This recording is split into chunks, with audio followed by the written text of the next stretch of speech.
Thank you for joining us. You are on DOBIE Talk with Nemesis KENNELS. And my name is Mark Tamayo. Let's talk about it.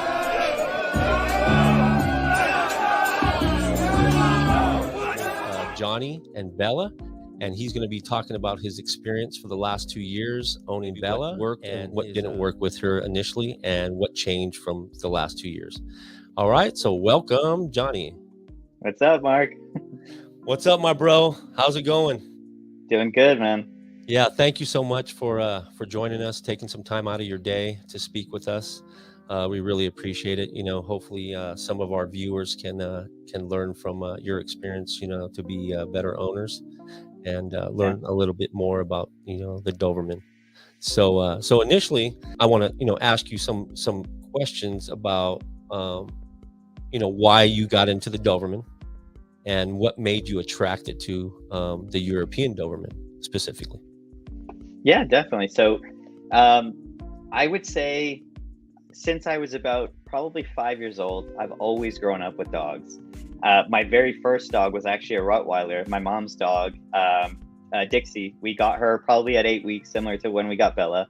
And I would say within the first like year or two of having her, I mean, she was indoor dog, you know, similar to Bella's situation. And, you know, just having that companionship and, you know, back then, this is, you know, probably early 90s.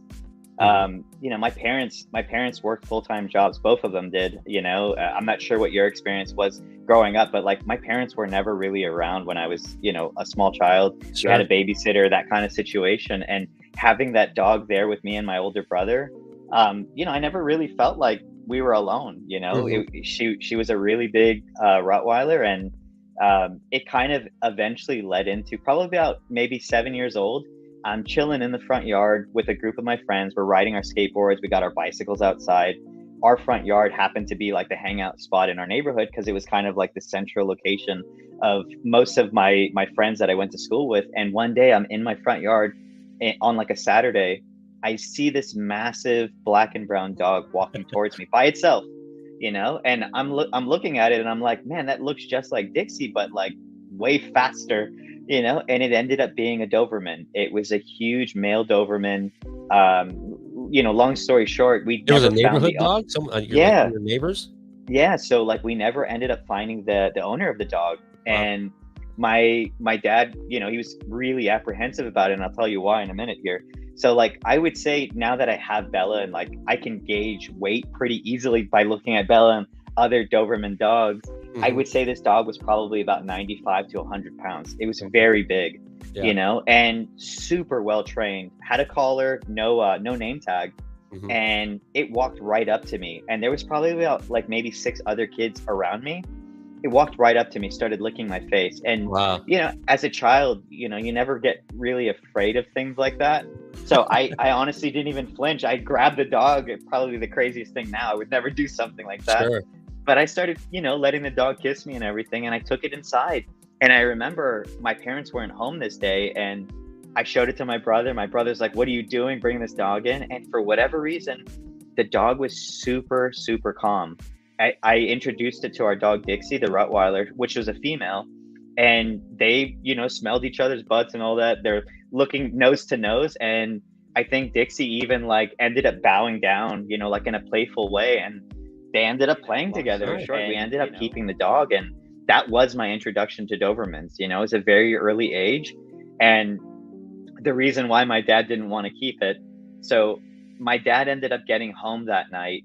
I want to say he was probably working 2 jobs around this time. He got home probably like 1 in the morning. We were already dead asleep, and the dog, we ended up calling him Buster. I don't recall exactly why, but we called him Buster. He was laying on my bed with me, and we both knocked out. You know, we were playing all day, and probably next morning around 7:30, 8 a.m., which would have been a Sunday, my dad came into our room to wake us up like, hey, we're going to get dinner or breakfast going and everything.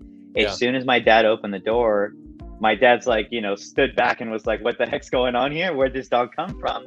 And I'm like, you know, I get up half asleep and I'm like, oh, this is Buster, you know? And my dad's like, well, what is this dog doing here? And I said, oh, I found it yesterday. And my dad's like, you got to get this dog out. But I think he might have clapped or something. And I remember Buster kind of like really lightly growled at him. Sure. And I, I'm rubbing his head and like, no, it's okay. It's my dad, it's no big deal. The funniest thing happened. So he closes the door and he's like, I'm going to go talk to your mom about this. And we ended up leaving my bedroom to go into the kitchen. And I had kind of cracked open the front door of the house. I don't even remember why I did it.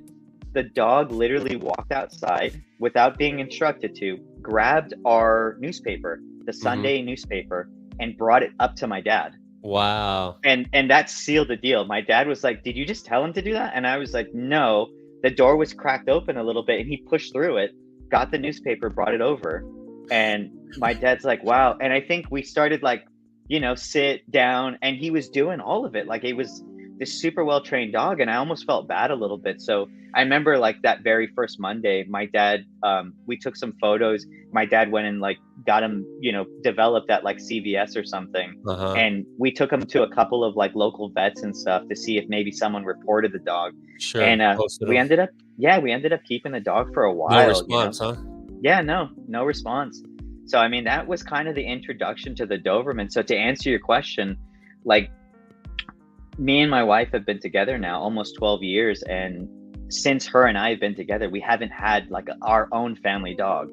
And I told her from the onset of this relationship, at some point, I want to get a dog, and I already know what we're going to get. It wasn't a question of like, it's not open for discussion. We are getting a Doberman, and our kids for probably the last like 5 or 6 years, come on, Dad, let's get a dog. And like most children, they want, a little lap dog that's, like 6 inches long, something you can throw in a backpack. But, the thought of having a dog that could totally be a protector for the children, that was really the driving force behind like, we're going to do this. And we want a European Doberman. And it's nothing to take away from the American breeds, but just doing even a little bit of research, that is one of the big things that you always hear about the American Dobermans. They look just like the Europeans, half the size sometimes, but natural instincts aren't really to protect their owners. And a European dog, I mean, that's what they were bred for, you know? Sure, I mean, looking back to like Louis Doberman, that's what he created this breed for, is a personal protection animal, and knowing that was kind of like, we're getting a European, Yeah. And what's so funny about that, Johnny, that story, the misconception of the Doberman, right? They always looked intimidating and aggressive. But once you get them, and your kids probably can contest to this, they act like a little dog. They act like a little puppy inside, man. They want to be on your lap. They want to be all this, because they're, very Velcro, dogs and codependent, but they love being around you, acting like a little puppy. Even like 4 or 5 years, later, as you have them, they're still playful, but they're going to do their job, right? Oh yeah, definitely. And that's what the European Doberman's all about, being a protection dog, for your business or for your home, especially that bond that you just can't take away. They're very loyal companions. So that's why we promote the breed. That's first we stipulate, and filter our clients, that they understand the liability and the responsibilities that it takes to own one of these dogs. But again, we want to make sure that, they're always well matched for their owners. So, that goes into my next question is, when you decided, when you and your wife, decided to get your first Dobie, you probably did some more research and things like that. What steered you in the direction of our kennels, and and how did all that go? Yeah, so I would say, I think when we originally contacted you, oddly enough, we had like started doing research about, how much food is the dog going to eat, how much space is the Doberman going to require, since we hadn't had a dog, in a long time. We had probably only been in this house maybe 5 years at this point. And we were thinking, we have this huge riverbed right behind the house, which is actually turns into a horse trail. And we were saying, like with everything we have here, like this should be pretty easy work, like I'm already doing little bike rides and stuff out there anyways. Me and my son used to ride all the time. So we kind of figured out the logistics. Can we do this financially, Sure. And, you know, even as a child, like with our own personal family dogs, when my dad was the one running the show, we usually would always have the dog somewhat trained, you know? And the thought process was like, okay, how much is training going to cost and all that? Hmm. So we started looking at local kennels in the California area, and we actually found I would say about three that were where I kind of vetted them, and you were one of those kennels where I was like, okay, of these three, now we need to narrow this down even further. And I think off camera here we were having a little conversation, but one of my very first experience, I guess, even reaching out to a kennel didn't go to plan, you know. I think I kind of put feelers out to everyone, Sure. and this kind of goes into how you and I started talking. But I think I sent a general kind of inquiry like, hey, I know you got a litter coming up, and you know, I'm definitely interested. We're looking for a female, and you know, and we're looking for a European. And unfortunately, one of the other kennels that I reached out to in Northern California, everything seemed like on the up and up. You know, they reached out. I got a lot of info right away. You know, here's a small contract. You know, some general details. This is the Sure. price. And unfortunately, like a week before, I guess putting my initial deposit, you know, I guess there was a huge influx of people posting about Dobermans for sale, and you know, celebrities buying Dobermans, things like that. And Hmm. the guy ended up calling me and it's like, hey, I know I had promised it at this rate, but you know, there's only three puppies left, and unfortunately, I'm gonna have to increase the price by $800. Wow. And at the time, like I had already kind of put this little piggy bank together, and I was like, well, this is kind of throwing it out of my budget. And on top of that, like one of the things that kind of really rubbed me the wrong way was that when you start talking to a breeder and you start noticing little things about finances, like this is what is motivating this person, Sure. I got the wrong impression from it. And I remember when I spoke to you right away, like everything was like very set in stone. And the one thing that I didn't really see too much of from the other kennels that really kind of like stood out to me, the fact that you had like a very detailed questionnaire. Like, I actually want to see your backyard. I want to see your front yard. I want to see what's going on in your house. And I Yeah. want to know everyone who lives there. Like, if you're by yourself and you work a 9 to 5 when you're never home, yeah, it doesn't matter how big your yard is. That means your dog's going to be in a crate all day, you Sure. know? So we need to figure this out. And that for me was like, that was kind of the thing that tipped the scales in your favor. Cause I was like, okay, he actually really does care about where these dogs are going. And then the icing on the cake for me was the fact that you had that clause in there that said, in the event that, you know, this isn't working out for me, or, you know, there becomes a situation where I have to leave the country or anything like that, you cannot give this dog up to someone. You cannot throw this dog in a shelter. It's coming back to me. Yeah, the You know, contract is not transferable, so you can't move it yeah, over to someone else. So, yeah. but yeah, go ahead.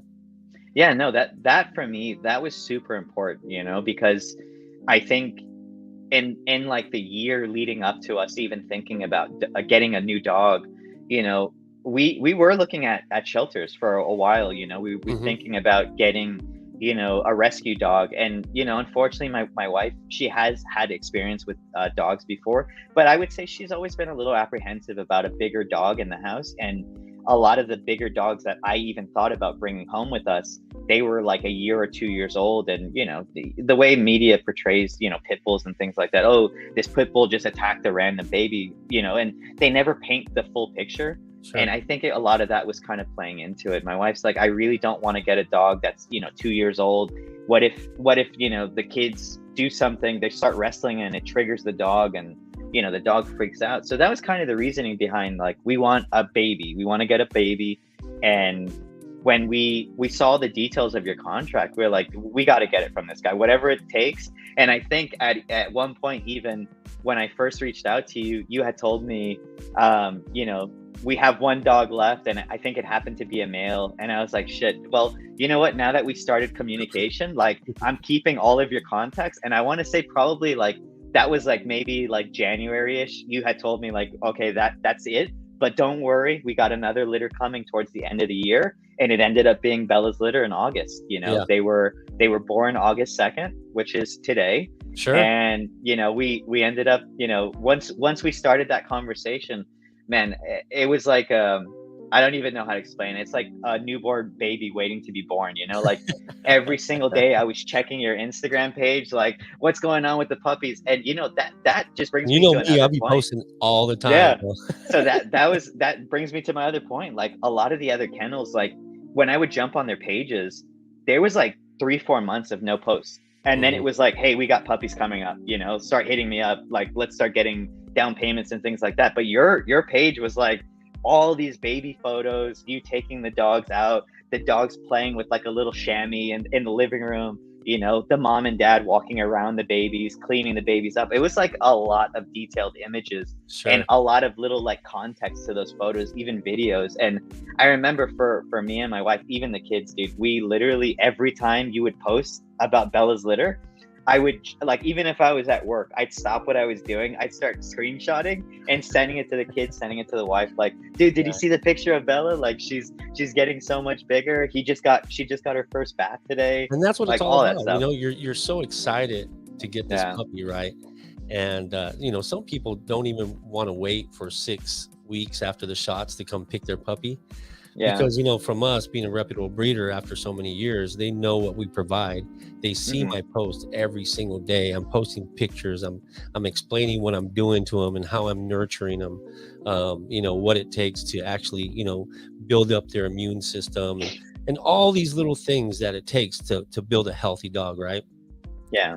So some people just want to go off the pictures and not even come and pick. They just say, I want that dog, Yeah. I want that dog, and I want that dog. And that's good, you know, but sometimes, you know, some people would like to come over and pick and choose, you know, sometimes the puppy will come to you and things like that, which I Yeah. offer both options. Transparent with my Hmm. breeding program, because if I was in your position and I went to go buy a dog, I would expect something like this, right? It's just Yeah. good business practices. You know, you feel trust in that person, right? And you know what you're actually getting. That's why I always say, man, our little motto is the proof is in the pudding. I don't have Yeah. to talk about my dogs. I don't have to say anything. Just look at my videos every single day I'm posting.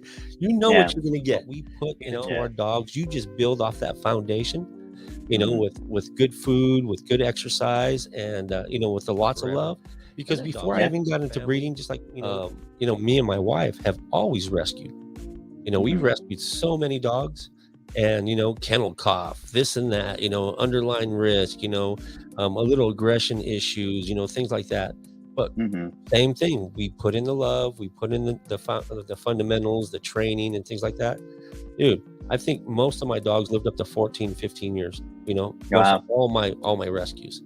So with what we put into our Dobermans and the extensive, you know, DNA checks and the health, you know, checks and things like that, and the training and temperament training early on, and you know all that stuff. Hopefully, you know, again, those dogs will go on to be a loving family pet and protector. Yeah. So it's Bella's birthday plus another 10 Yeah. puppies.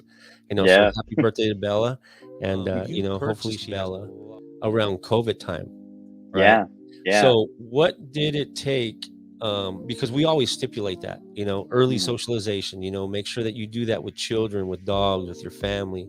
Because, you know, again, when they grow older and you haven't done that stuff, they can be a little more aggressive towards, you know, people that come over and stuff. So, what did you do during this COVID time to give her that early socialization, to give her the good foundation that you've given her?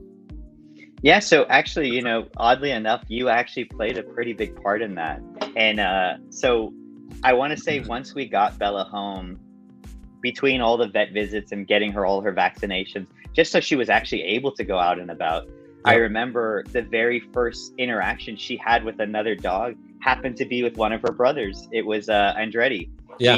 You had offered up to help out with the postings. Hmm. You know, it was something that, again, I was doing a lot of research on YouTube and, you know, seeing videos, jumped on forums, and, you know, seeing it from a video. A lot of times these dogs were a lot older, they were a lot more calm and behaved, and it was always like a little bit of a fear for me to, like, what if I hurt her as I'm putting it in, what if I throw the post too deep in her ear? So I remember, you know, just from the relationship we had early on, I was like, I was never shy to talk to you, you know? Sure. And, you know, there's situations where, you know, you buy something, buy a car, buy a motorcycle from someone, and that's the end of the conversation. And with You don't you, it hear was from them like, anymore. yeah, with you, it was like I was just constantly getting like, you know, feedback. I was constantly, you know, being able to reach out to you and ask questions, and that was like amazing. And the fact that you're only like 25 minutes away from me, Yeah. and you had offered up like, hey, why don't you just come down here? Like, there's no point in doing this over the phone. Just come down here. I'll show you.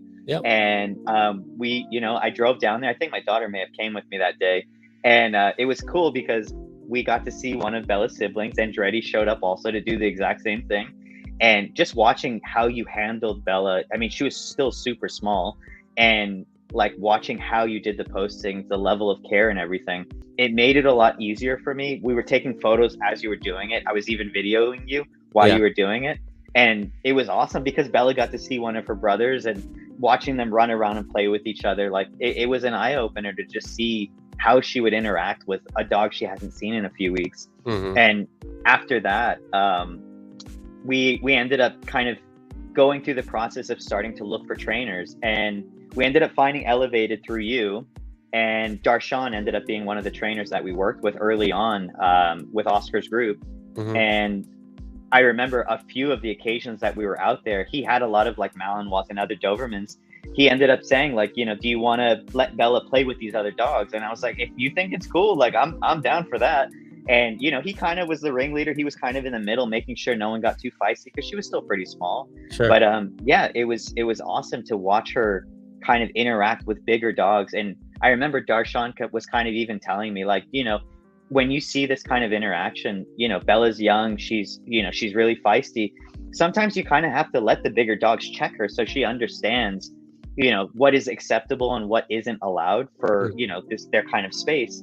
And that slowly kind of to build up her, I guess, her understanding of what it would be like to hang out with other dogs. And, you know, I want to say probably at the 3 or 4 month mark, we ended up going to Whittier pet veterinarian, the one that you had recommended for us. That was our vet for a very long time. And right next to the vet was a dog park. Yeah, you know, and against my better judgment, I was like, you know, we're right here. We just left. I think they had done like another set of shots, like a flea medicine or something. Mm-hmm. And I was thinking, you know, like, hey, maybe we should just go over there and see what happens. And unfortunately, it didn't go the way I thought it was going to go. You know, she was still fairly small. And at this point, she was kind of like glued to me. It was one of the training things that we had done with Elevated. They refer to it as the umbilical method, where, you know, I wear kind of like a belt and she's leashed to my hip at all times. Wherever I go, she follows. And that was kind of like the early work of how we were able to get her to be off leash. So we were doing that, walked into the dog park, and I remember within seconds, like 4 dogs ran up to Bella. And I think it was really overwhelming to her because she had never been around that many dogs all at once. Yeah. Yeah. So she did the whole like yelping, like, you know, she's being bitten or something. And she kept running in between my legs. And eventually there was a bench close by. She jumped onto the bench, and for whatever reason, none of the dogs wanted to be on the bench. And that was like her little escape, you know? So that was kind of like, yeah, that was like what not to do. And I remember like while we were hanging out there, we were only there for like 20 minutes. You know, I can tell it was giving Bella a little bit of anxiety. So I was like, maybe this isn't the best place to be. I remember seeing other dogs start fighting. Like there was like a husky and a German shepherd. They actually started like mouthing each other. And I was, you know, from all the social media and from like doing research on forums, you know, everyone's always said, you know, this is probably not the best place to go. And, you know, I was right there. So I was like, I just want to see what happens. And now, yeah, I think we probably went to one other dog park where there was like one dog in the entire place. And that went well because they kind of just kept to themselves.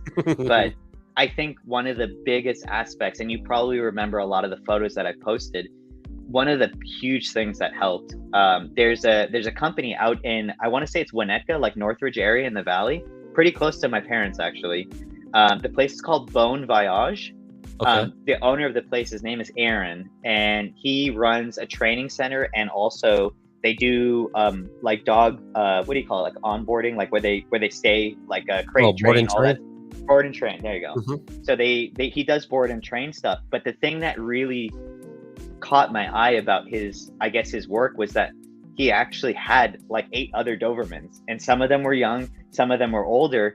And instead of just doing like, I'm going to take your dog out of your house and go for, you know, a short walk around your block, like most dog walkers do, he actually would go to like hardcore hiking trails. You know, these are like 2 to 3 mile trails uphill, like straight uphill, you know, nature reserves.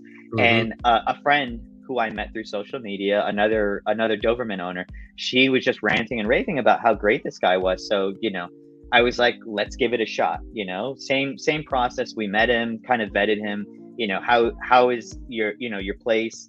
What is the process of training? How do you go about walking the dogs? What do you do if the dogs aren't, you know, friendly with one another? And just everything, all the feedback I was getting, I could tell like I could trust this guy.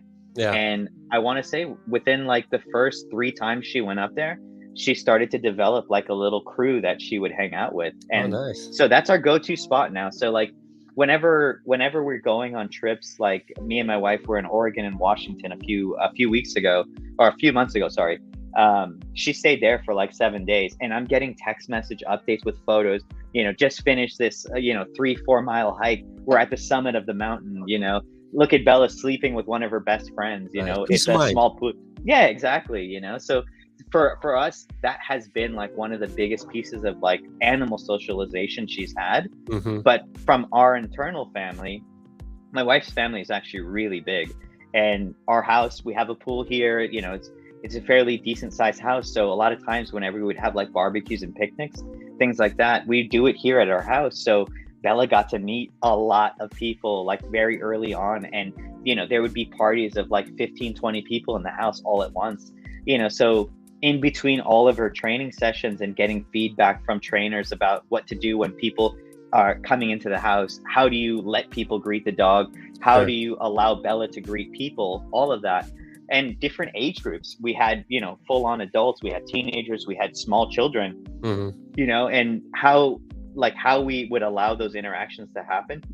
It kind of played like a huge part in like how she is now, you know, to the point, me and my wife and the kids, we went out to a place called Balboa Island recently, like near Newport Beach. We actually took a ferry over the water, and towards the end of the evening, we went to dinner and we walked up to a sushi restaurant, and there's people walking in and out of the restaurant, you know, and the owner of the restaurant came out when they saw Bella, and, you know, I put her in a down command. She looked up at the owner and I said, hey, you know, I noticed you have some outdoor seating here. Is it okay if we have dinner and we sit outside? You know, it'd be really nice. We have our dog with us. Yeah. The guy looked down at her and saw how calm she was being. I think he even like put his hand out, and she kind of just looked up at him and like, you know, he tapped her on the nose, and he's like, she seems very calm. Like, yeah, I have no problem with this. And that again goes into the training, you know, like had she not been well trained, probably wouldn't have happened. You know, they wouldn't have let us eat there, you know. And that's why I think a lot of trainers and a lot of you know, breeders, you know, that, you know, give you good recommendations don't, you know, recommend dog parks, because once you put that training, it goes out the window when you have a dog park, because they're all running around going crazy, and you don't know what dog's going to do what, you know. So a lot of times, you know, we'll recommend when you do, you know, early socialization, you know, to actually go to dog parks. You know, we always try to say, you know, like you said, family trainers, you know, have them do it, Home Depots, you know, things like that, you know. But yeah, you know, that's great, you know. And I think, you know, from what we instilled in the puppy early on, you just took that and you built the foundation, right? You put the fundamentals in them, and you did it the right way, you know. So I think that's awesome. Now, what's your perspective? You know, I heard you say social media. What's your perspective on, you know, that someone, a new owner, is looking to buy a Doberman, and they see these dogs online, you know, being very, you know, elegant, be very, how do I say, you know, calm, doing tricks, you know, all the fundamentals in that. What advice can you give to new owners when looking online, and seeing that? What type of lifestyle, you know, do you need to have, or responsibility that you need to have in order to own one of these dogs? Yeah, no, I think that's a great question. And I remember we were talking about this offline a few minutes ago. So I would say one of the biggest eye openers for me, you know, as a new Doberman owner recently, is that what you see online, it can be very misleading sometimes. You know, you see all these videos of these super well-trained dogs doing tricks and, people putting them in a down command and walking like, a couple 100 feet away from the dog, and the dog won't break from it. And then they recall the dog and the dog runs right back up to the owner and gets into a heel. Like, Yeah. Things like that. It takes months and months, years even, of training. And it's not even the case where, and again, I've seen this a lot. I've heard of a lot of owners talk to me about this, because people have reached out to me like, hey, I've seen videos of your dog. How did you get your dog to do that? And when I explain it to them, they look at me like I'm crazy. It's not even just sending your dog to go get training. The trainers in themselves they're going to work so well with your dog, to the point it may even be frustrating sometimes, because when Darshan would work with Bella, he would get her to do something in 1 or 2 commands, and then he would say, okay, now your turn, you saw how I did it, now you do it. And she looks to me in a more playful way, so she's like kind of doing it but not doing it exactly how she did it with Darshan. And it can be kind of misleading sometimes, because you get the fundamentals from the trainer, but at the end of the day, it's your dog. You're going home with that dog. You need to actually do the homework, That's right. That's right. And it's all this repetition. A lot of times we've taught Bella commands, and as fast as you teach the command, it's just as easy to break the command. And what I mean by that is, if we took like a simple heel, for example, heel, in my situation, I've taught Bella to heel on my right side. I've had some injuries on my left side, so it was something I kind of didn't want her going on my left side, because I'm not that strong in that area. So if there was ever a case where she tried to like bolt because she saw a squirrel or something like that, I wanted to be able to have the power to stop her if she did something like that. So as a puppy, that's just what we did with her. But there's times where, I'll put her in a heel and she'll be like a good 6 to 12 inches behind me, and that's not a heel, Yeah. And it's really easy to kind of tell the dog, oh, good girl, and now she's interpreting, being way back there as what I mean by heel. And, you take that small example and you amplify that by literally every single command that you or other people could tell her. You have a party and someone says sit, and she kind of sits down and they're like, oh, good girl, and they're rubbing the top of her head. Now she believes that is what a sit is, and it really isn't, so it's just a lot of repetition and putting in that work. And in regards to lifestyle, me and my wife, for the longest time, we've been working from home, so for probably up until Bella was about 1.5 years, we were solid working from home. So every single day when I would get her up, even before feeding her, we were doing fundamental drills outside. I put my little treat bag on my hip, and sometimes it would be her food in there. Sometimes it would be, training treats. But we were just constantly just instilling all of those repetitions of sit, heel, through, which is like a command where I have her go between my legs, all that stuff. Repetition recall. and consistency. That's the key. Yeah. And I remember actually the last little meetup that we had, I think we even got into a topic about like training collars, prong collars and things, and then the e-collar. And in my personal experience, we actually tried all of them. And the one that we saw the most dramatic effect with Bella was the e-collar. And, you're going to get the people that say, oh, you're hurting the dog. And you'll get the people who understand what they are as a tool and know that these things are super beneficial. And for Bella, that's how we used it. Yeah. It became a thing where we had gone to a couple of parks where it was just us and we were going to do our training. I had like a maybe 30-foot lead and we were working on recall. And, I would send her away, or I'd leave her in a down and I'd walk away. And when I'd call her back, if there were no distractions, she's on point. She's coming right back to me. But if there's a little kid over there playing baseball or another dog running around somewhere, like her attention was gone. And with the e-collar, there was no lead needed. On the one that we had was a Garmin unit. There's almost like a paging feature where if you push it, it vibrates and it makes an audible sound. And that was like, hey, I need you to look back at me. And now I say the command and then she'd come running over to me. And it ended up kind of just helping her with a lot of the off leash work, to the point now I use it for a couple of different things. So whenever we go camping, these places that I go, they're in the middle of nowhere. So like it's BLM land sites. People sometimes refer to it as like overlanding. There's no bathrooms, there's no electricity, and the nearest 7-Eleven is probably 3 hours away. So we're in the middle of nowhere, and for me it is kind of like a special retreat for her, because she's never on a leash. the entire time we're out there. And I'm confident enough in her ability that I know, even if she walked, 300-400 feet away, all I have to do is tap that little, beeper, and she hears the audible sound. She comes running back, and it just makes me feel good because I can hear it. She hears it, Yeah. and, she's happy. She's living her best life. She's doing Yeah, what she wants to do it's out a there. great tool. I always, try to recommend to do your research and how to use it Mhm, properly, a safe mhm, manner to use it. mhm, First you have to do, the fundamental training, all that without the e-collar. And then, mhm. you actually use it, at the back end, when all that's in place already, Yeah. just to hone her in. Mhm, Again, there's a lot of good trainers out there that will teach you how to use it properly. mhm. We use it as well, for excessive barking, and when we want to make sure that they're doing what they need to stay focused, and our trainers use it. These are just tools, Mhm. to put in place for people to understand and control their dogs. But going back to the um, the social media, Mhm. I want people to understand that, just by getting a dog, you got to put the work in, like you said, it's Yeah. day in, day out, to make sure that these dogs understand what is needed from them. um Mhm. you know because the last thing we want to do is to have that dog returned, Yeah. or to be placed in somewhere else, which we don't recommend. And again, it's a clause in our contract. But as they have separation anxiety. Yeah. They're codependent.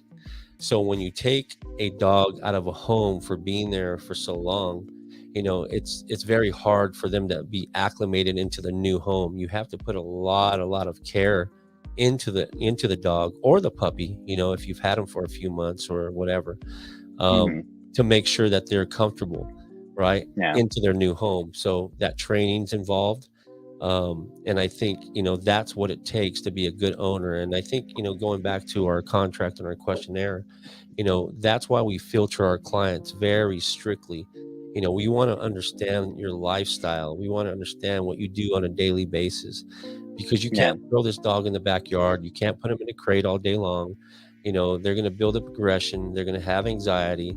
Um, Mhm. and it's going to take longer for you to actually instill the good training in them that you need from them. Yeah. Again, it takes a long time. So consistency again is the key. Repetition, put them being structured. My dogs, again, they're very smart, so they know what time it is, when they want to go Mhm. play, when it's break time. Yeah. Because I have to do it in groups, because I have many dogs, so I have to take the boys out, and play with Mhm. them, sometimes separately, because they get a little aggressive towards each other.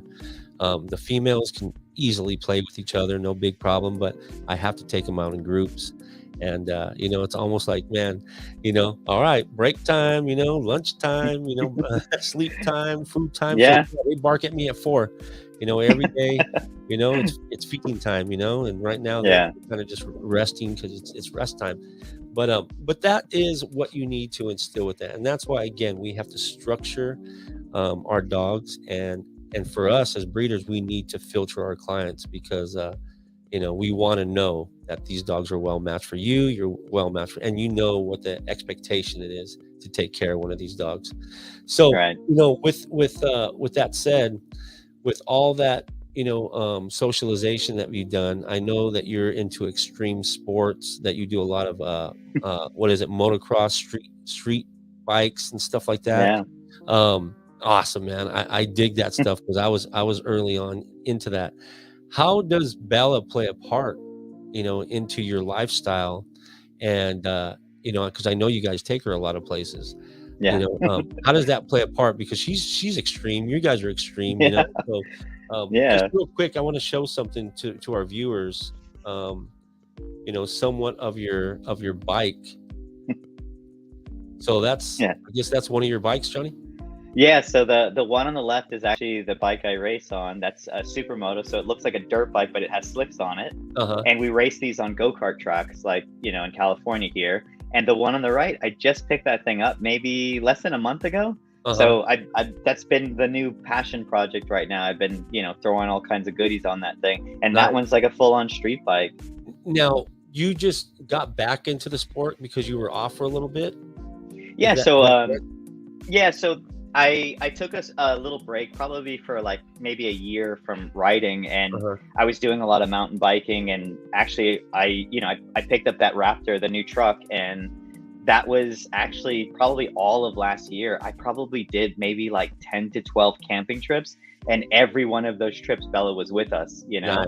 some of them with the family, some of them with just me and her. And these places are super remote, some of these places, 8,000 feet elevation, and Uh-huh. she's loving it. And a lot of these areas, the only way to get to them is in an off-road truck or some sort of a high clearance vehicle. So you Yeah. know the truck, it was a toy for me, but I really focus on a lot of the build for that car for Now you Bella. made it for her. Yeah, exactly. I mean, there's so much stuff in that truck, and like little things that I've bought for her, from like a hammock to like the camper shell in the back. So like Mhm. when we go to these remote places, I'm making dinner at night, the temperatures drop sometimes 27 degrees. I don't want her in the tent by herself while I'm out there cooking dinner. So a lot of times I put her in the camper shell right next to where I'm cooking, and she's chilling in there. It's nice and warm, Yeah. and she's staring at me. I got music going, got a whole bunch of LED lights on and everything, and she's chilling. She loves Nice. it. I'm gonna try to find a picture with you guys camping over here, because I know Yeah, you do a lot. It's just, a lot of your recent pictures have been, nothing but bike stuff. your bike Yeah, riding. yeah. This is Johnny again. Let me see if I can show it again. Um, Oh yeah. So this is a track out in Paris, right next to Riverside. mhm. Yeah. So this is with a whole bunch of the guys that I ride with. I mean, some of these. So two of those guys are actual racers. They race in a professional series out here in California with Motor America, is the name Wow. of the series. And I mean, I've known these guys for so long. We all kind of started riding, some of us at the same time. Uh-huh. Back in like 2010. Riding sport bikes out on the track. And what we're doing now, this is referred to as supermoto. This is that dirt bike off in that picture on the left. So these things, they're half the weight of a sport bike. These Uh-huh. tracks are very technical and tight, and we could probably get about to 75 miles an hour on these courses. And you'll see right here, so I'm getting to maybe 65, 75, and then it's a hard braking point. You're Wow. having to tilt this bike over really quickly, slam on the brakes, and Sure. these things drift. The brakes on this thing, they're even bigger than the brakes on my sport bike. So when you slam on the brakes, the rear tire lifts off the ground, Oh, and the wow. bike starts sliding all over the place. Yeah. You Same know, with the Doberman. You gotta have that control, right? exactly. Yeah, exactly. You Now, know. yeah, go ahead. I'm sorry. Oh no, I was just gonna say that guy that pulled onto the track, he ended up almost causing an incident earlier in that day. It's a slower rider. He came out onto the track, and it's we get into a lot of occasions where we're at these track events, and you have like seasoned veterans, seasoned pros, and then you have people just getting into the sport. And just like dogs, we Yeah. try to give as much feedback as we can. We try to help people out as much as we can. And I think after that shot was taken, I think we pulled the guy off the track and just told him like, hey, there's a slower group going out in a fewer minutes. That's probably where you should be, so Mhm. that you can kind of get your fundamentals. Same thing with the dogs. Sure, sure. Yeah, experience, pays in the end, Exactly. because Yep. again, you don't want anyone hurt and things like that. Now, I found a Mm. picture of Bella and you guys out Oh yeah. in the middle of nowhere, probably. So this is Alabama Hill. So if you remember the first Iron Man movie, the opening scene where Tony Stark does, they call it the Jericho missile. Oh, He yeah, yeah, launches a for sure. missile, and it looks Mhm. super small, and it just makes a little cloud, and then within a couple seconds, the whole mountain explodes. That was in this area. That It's was called it? Alabama Hills. Yeah. So little to no cell reception. These huge mountain ranges. And we got the truck in that picture. You see my tent in the background, my Yeah. propane tank, my barbecue's on top of that, and Bella's just chilling. She had a blast. Yeah. And these are the things that we recommend when you're purchasing one of our dogs. These are things that you Yeah, want to do. This is yeah, the type of lifestyle. I'm not saying everyone's going to be doing something like this, but yeah, hiking, biking, running, exercising them, taking them wherever you go, just to yeah. motivate them and keep them structured, because they need that, that exercise and Oh that yeah, outlet to get all their high drive out. you know. Yeah. So yeah, this is awesome. Great scenery. Yeah, no. Oh, so this is How was this that? is funny. This is a little mine in Alabama Hills that we found on accident near our campsite, and Mhm. it's funny because it says "keep out" right at the top. And the further you go in, there's all these caution signs saying that the mine is unstable, do not enter. And I Wow. remember, I'm trying to be all, courageous and heroic and stuff. I'm like, let me walk into this thing with my flashlight. Bella was in a heel command walking with me. We got about maybe 5 feet inside, and there was like a little metal barrier that someone had cut to go deeper in. I Mhm. was like, let's go inside. And she looked at me and she laid down and she was like, I'm not going in there. That's And funny. yeah, And and and these honestly, dogs know, they yeah. can Oh feel, yeah. they can sense.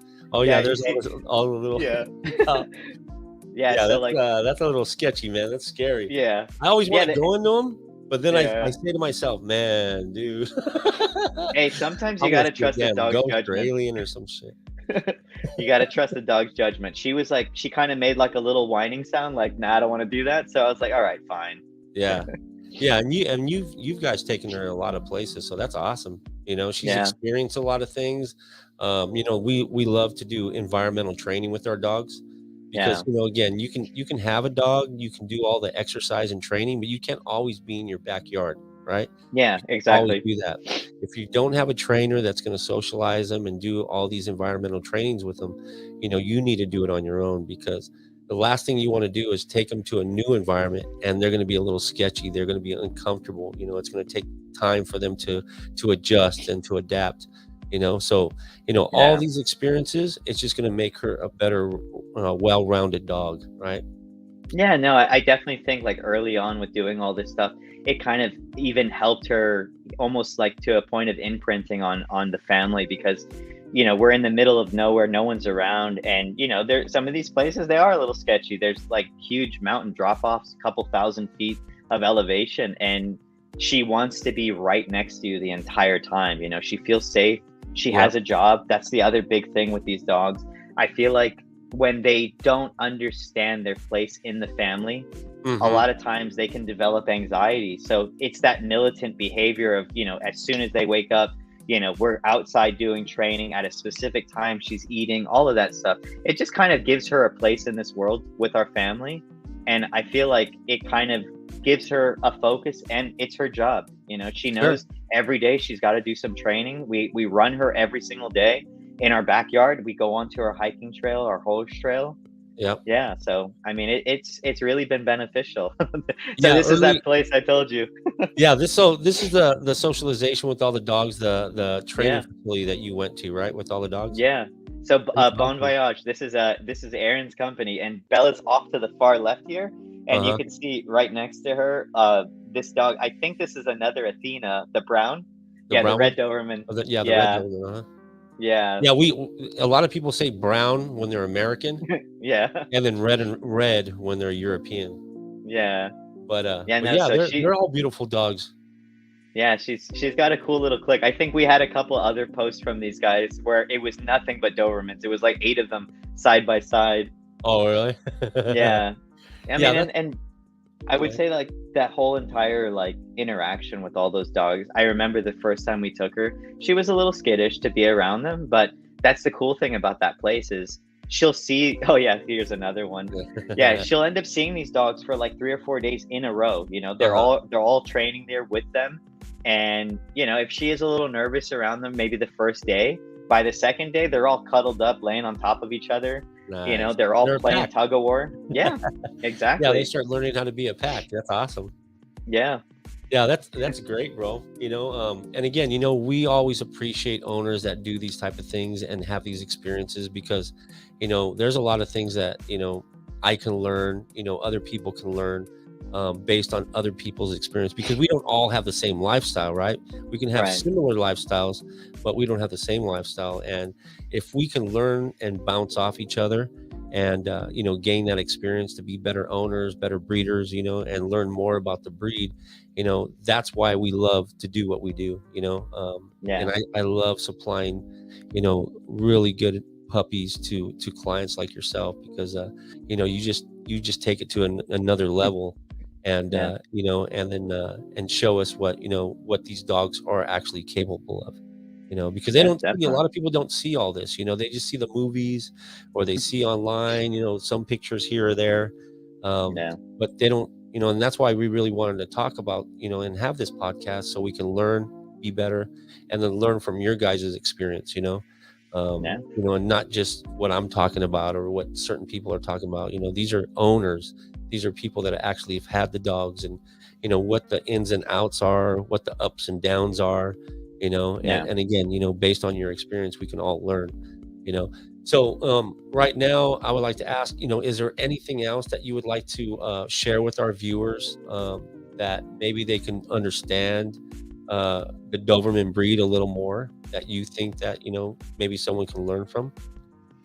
Yeah, I mean, I think, just because of like a lot of the training sessions that I've attended where, sometimes there's even maybe like 4 or 5 other dogs and it's more of like a group training session. The one thing that I've kind of always kind of come to the realization is, these dogs are amazing, amazing learners. Yeah, I think we were talking about earlier about how, if they watch you open a door, they Yeah, will learn how to open that door. They're very fast with that kind of thing. And because of that, they are a very dominant breed as well. The one thing that I've always kind of seen, just out and about when I'm with Bella, when you are not a dominant person or you don't play an assertive role in these dogs' lives, they will assume that position, and that's where people will sometimes run into issues, where the dogs will, they're not going to listen to you. They're going to do their own thing. They can become aggressive with all that stuff because they feel like they need to be the alpha in the house. So when someone sure. comes to the door, they're going to start growling and barking, and you tell them to stop and they won't, So I would say, it definitely do your research and have a plan. We had our early plan when we got Bella. And because of you, I think you kind of opened the door for a lot of things for us in regards to training and, how are we going to feed Bella? Like where we go to get treats. We were talking about the butcher shop the other day. Yeah, It's all of this stuff. Like I feel like with a lot of the other dogs and experiences I've talked to other owners, they've told me like once I purchased the dog, that was the end of it. Like I didn't really ever get to talk to the breeder again. And with you, it's been kind of like an open door situation. There's times, in the middle of the night, when we had Bella as a puppy, hey, she's whining. It's been like 2 hours and she won't stop. What do we do? And you were like, hey, that's normal. Give it a day or two and you'll see she's going to understand being in the crate is normal and she'll calm down. yeah, So it's you can read all you want, but it's different when you're having a face-to-face or even a phone conversation with someone who really understands, and then finding the right trainers, yep, yep. finding Key. finding a good network of people. I remember there was a few times where I even brought Bella when she was much older, probably like 6, 7 months old, and we reintroduced her to her mother, to Artemis. And Oh yeah. I remember just seeing the interaction. For me, like, well, my eyes got all watery, like watching them. They started licking each other's faces and stuff. And like, I remember when I got home, I had told my wife about it, and I remember her eyes got watery because it's like, how often does that happen? You get a dog from someone. How often do you ever see any of those siblings again? And this situation, we had that dog meetup a couple of months ago, and Yeah. like we got to see all these Nemesis kennel dogs, and see and all the other and varying other dogs sizes. from other breeders. So that was Yeah, awesome too. yeah, And again, we just want to promote the breed, yeah, in the right manner. Again, through our program, we give lifetime puppy support. That's why yeah, I always say, once you purchase a puppy from us, you're part of our family. You have one of my babies, basically one of my puppies. yeah, So I'm very emotionally attached. My wife is very emotionally attached. So, yeah, the ultimate goal is to provide you a healthy dog that's going to be with you. And, that you guys always can count on us if you have any questions, concerns, any helpful advice, going through, because we want to make it a comfortable, how do I say, a comfortable experience for you and for your new puppy, yeah, growing together, and always set you up yeah. for So, success. Again, it's always a pleasure talking with people like you.